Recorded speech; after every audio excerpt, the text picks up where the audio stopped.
Welcome back, my dear students of grade 8. In our second chapter of geography, that is land and soil resources. So far, we have discussed about the land resources, land degradation, soil resources. In today's video, we are going to discuss the soil degradation. What is mean by soil degradation? soil degradation होता क्या है और उसके क्या कारण हैं, उसके बारे में आज के लेक्चर में हम डिस्कस करेंगे. Let us start today's work. Soil degradation. What is meaning bye soil degradation? Soil degradation in simple terms refer to soil which is unfit for plants growth by natural or human factor. It is often termed as soil erosion. soil degradation का meaning क्या होता है?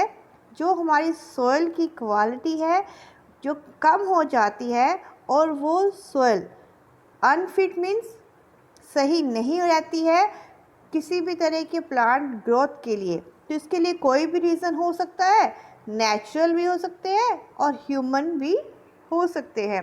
पर किसी भी कारण से जो सोयल है उसकी क्वालिटी लो हो गई है और वहाँ पर हम प्लांट्स नहीं लगा सकते हैं, उसे हम कहते हैं soil degradation.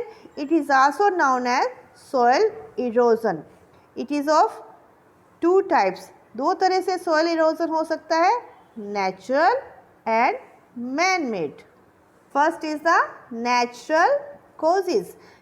There are different type of natural causes for the soil degradation: gully erosion, sheet erosion, splash erosion, wind erosion. Gully erosion. What is meaning by gully erosion? It is caused by fast running water.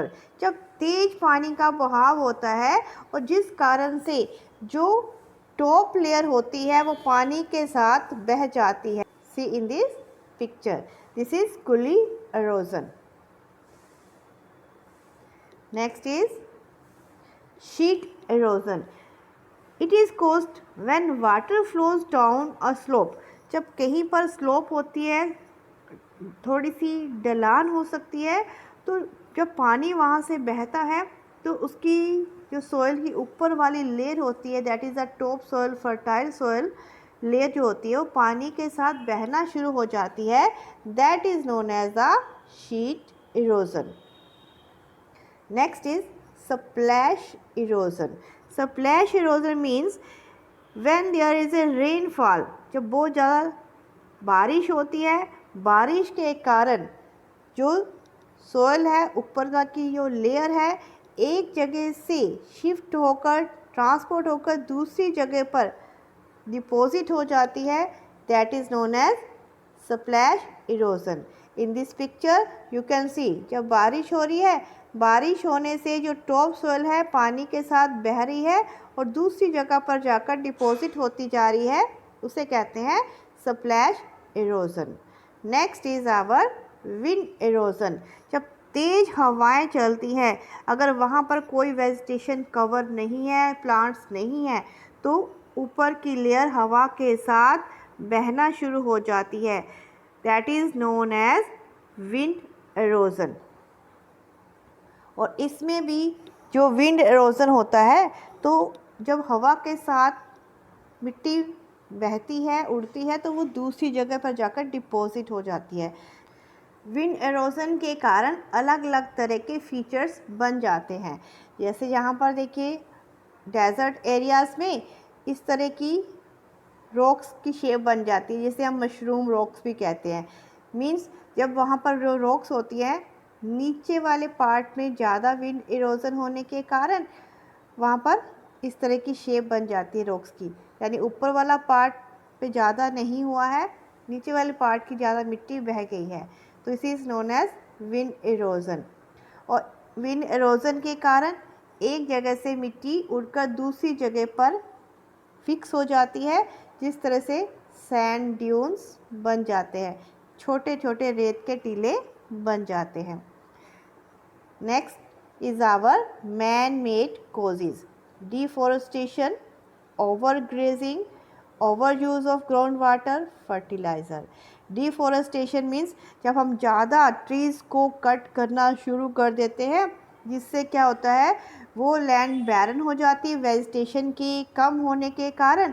तो वहाँ पर जो minerals हैं, जो water है, absorb नहीं हो पाता और वहाँ पर की जो सॉइल होती है उसकी फर्टिलिटी कम हो जाती है।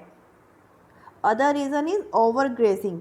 ओवर ग्रेजिंग मीन्स जहाँ पर कैटल, शीप जाते हैं ग्रेजिंग करने के लिए, अगर वो बार बार एक ही लैंड पर ग्रेजिंग करने के लिए जाते हैं तो वहाँ की जो वेजिटेशन कवर है वो भी कम हो जाता है। That is another reason for the soil erosion.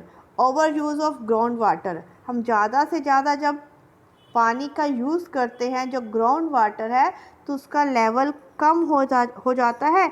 और पानी हम कहाँ यूज़ करते हैं? अपने डेली यूज़ के लिए, इरिगेशन फैसिलिटीज़ के लिए यूज़ करने से पानी का लेवल जो अंडरग्राउंड है वो नीचे चला जाता है, जिससे जो सॉइल की जो लेयर्स है, अलग अलग लेयर्स है, वो अफेक्ट होती है, उनकी फर्टिलिटी कम हो जाती है। Another reason is a fertiliser. जब हम ज़्यादा से ज़्यादा आर्टिफिशियल फर्टिलाइज़र को यूज़ करते हैं, केमिकल्स को यूज़ करते जाते हैं, तो जो उसके बेसिक सॉइल की फर्टिलिटी, जो न्यूट्रिएंट्स होते हैं, वो धीरे धीरे ख़त्म होने शुरू हो जाते हैं।